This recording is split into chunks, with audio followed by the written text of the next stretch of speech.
Star Canadian quarterback Nathan Rourke joins us. And Nathan, we'll start with this, but move along quickly, okay? Because you were passionate coming out against Stuart Johnston and the rule changes. You had a conversation with him. Have you had any subsequent conversations, and how did it go? Yeah, we only had one conversation. He was kind enough to reach out. He was very generous with his time, generous with the attention he was given to me, and fielded some of my questions. But I don't think at this point there's plans for anything further. There's a petition out there. I don't know if you've heard about it, with thousands of signatures against the major rule changes, especially in 2027. When you hear that, does it warm your heart?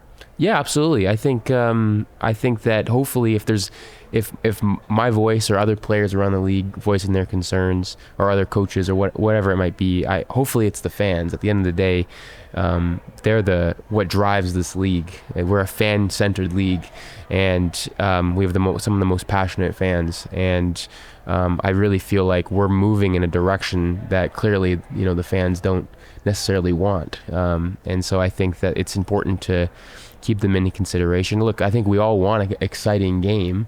I just don't happen to. I think the game is the good way it is, and a lot of people I think echo that.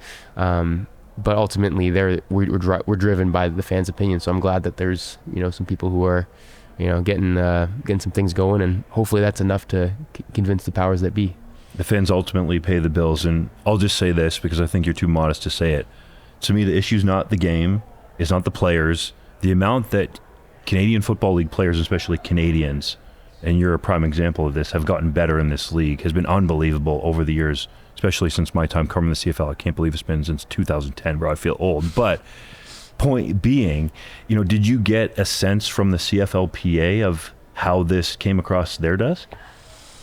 I think they were told, just before it was announced publicly. I think that people might want to jump to blame the CFLPA, but really their job is to make sure that no one's jobs are on the line or altered in any type of way. Right? There's less jobs available for Canadians or Americans, so their place isn't really with the rule changes. Per the CBA, the Board of Governors can do anything that they really want with the rules, as long as it doesn't concern player safety.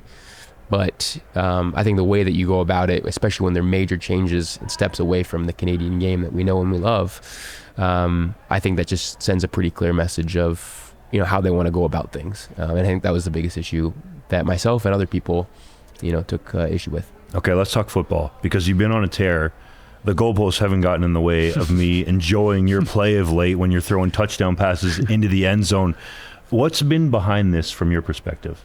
Yeah, I think we're just playing more consistently as a team. I think there's been times throughout this year that we've shown what we're capable of, and I think we're just putting it together a little bit more as a team in the last couple of weeks. I think our defense has played tremendous. They're forcing a lot of turnovers. Last week they were scoring some points for us, getting a pick six, getting a safety. When at times where I haven't taken good enough care of the ball, they've made up for it with their play and their improvement throughout the season. So it's been really great to see as an offense, our defense continue to get better every single week, and they'll be key for us. We'll be relying on them throughout the duration of this playoff run. You're playing at an MOP level, and I would say at this point the favorite to win that award. Do you think about that from an individual perspective, considering the road that you have taken to get to the Canadian Football League? I just think all that talk is what it is, kind of. I appreciate, and I'm honored to be in that conversation, just because I know of the other players that are in that conversation whom I have a lot of respect for, and I certainly am first and foremost a fan of the league. I'm a fan of the players in the league, and I love watching them play. At this point, I've never, even beginning of the year, sat down and written out that I want to have any individual awards. It was certainly an honor for me in 22 to be at the MOC, but the individual awards to me are pale in comparison to the bigger goals of winning a Grey Cup, and that's what the focus is. And everything else is, to me, just icing on the top.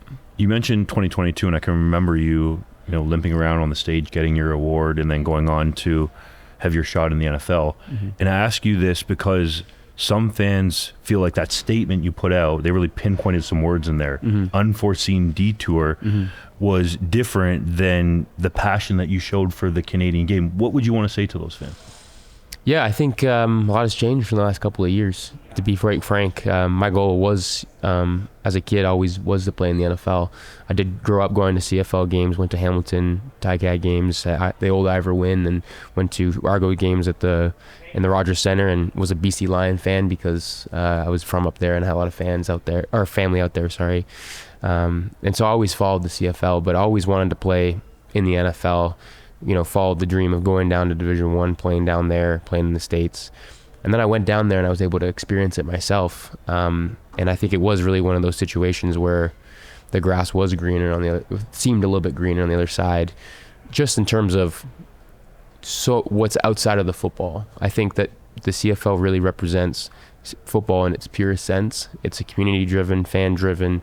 It's a league where the players are approachable. We're not. I really felt that the players down in the NFL were, elevated to a status that was more godlike and untouchable almost. And I think there was a lot of people that just play football for the lifestyle or what it brings them rather than the love of the game. And I find every player in the CFL, I instantly have respect for them because I know that they're playing football because they love it. And there's so many more things that I relate with it. Obviously, I think the game is awesome. I think it fits my skill sets so much better. But I went down there, experienced it for myself, bounced around, kind of felt the politics, kind of felt the business, and realized that I think at the end of the day, I love football. I want to continue to improve as a quarterback and progress every single day, every single year. And the CFL was going to give me the best chance to do that. And for that, I owe the CFL a tremendous amount.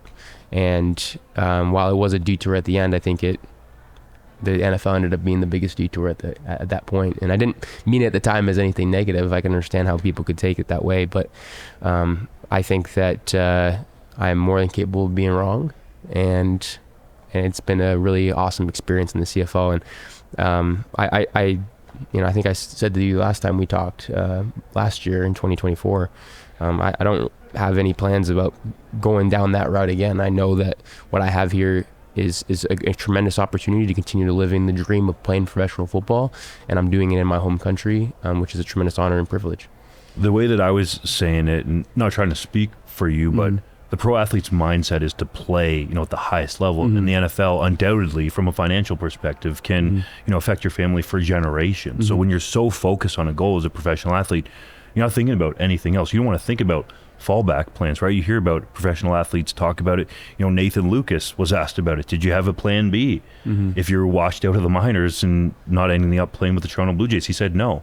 So to me, that's what you were focused on, was playing at the highest level possible. It wasn't necessarily a disrespect for the CFL. Yeah, I would echo that. I wasn't. It wasn't meant as any slight. Obviously, the CFL was what allowed me to get me a chance to go and give the NFL a try.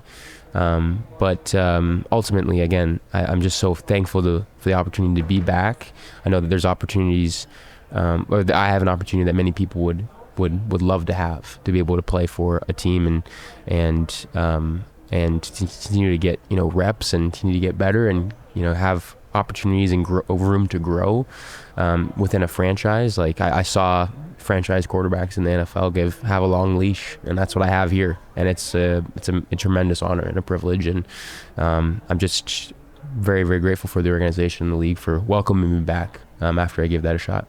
The run that you ripped off last week, how does that happen? You're just pulling away from guys, and your 40 time might not say that you're that fast, but I think your game speed goes to another level, and you're ripping off. What was it, a 70-yarder? Yeah. I mean, I didn't test well. I didn't, because it was a weird year. It's 2020 was my draft year. We didn't have a pro day, or I wasn't invited to the combine. So I ran my mock combine outside in windy Nashville in February. So it was, or maybe it was March, and so not the most reliable thing. but I've also feel like I've worked really hard at it because I knew that the speed, everyone's faster at this level. And if I wanted to compete, that's always something that I'm working on. And this off season was no exception. So I'm super excited. I have to give props to Tanner Kerr. He's our new performance coach at the Lions, and we were working together in the off season, and I think he might have been more psyched than me. So that was cool. What do you think your best 40 time is? I have no idea. I'm so glad I don't have to do that kind of stuff anymore. We're just talking game speed. I don't know. I'm hoping we wear these GPS things in our pads. Oh yeah. I've yet to see that data, so I would love to see it. We'll have to talk to Matt Baker about that. Get some of that data. Sounds good. In terms of BC as a team being so hot, the offense has driven it undoubtedly. So how have you become so comfortable with Buck Pierce and in his offense? I think he gives you the space to be able to have success. I think his philosophy is always to put players in the best positions possible. And I think that there's certainly been, throughout this year, there's been some growing pains, as I think that's to be expected. We're trying to figure out each other. He's trying to figure out our personnel. He's trying to figure out my strengths, my weaknesses. And I think that also him as a head coach, from a coordinator who's never been a head coach before, there's a lot to learn in terms of where you have to be on a game day and how you're going to call the game and all that kind of stuff. So I think there's been some filling out, but I think that we're figuring things out, which is great. And he's been extremely cool about making it a collaborative process, wanting input from not just myself, the other quarterbacks, receivers, running backs, people, and around the building. And I think that he's cultivated an environment where we come to work every single day, with a lot of intent and a lot of effort, but also we're having fun, and the energy is really high. And we talk about gratitude a lot, and I think that all those things just allow us to go out there and play, free. And the X's and O's, I think, are one thing, but I think it's really that kind of stuff that's been the difference maker. Time flies when you're having fun, man. Yeah, for sure. We'll have to chop it up soon again, but we appreciate the time. Yeah, of course. Thank you. Thanks.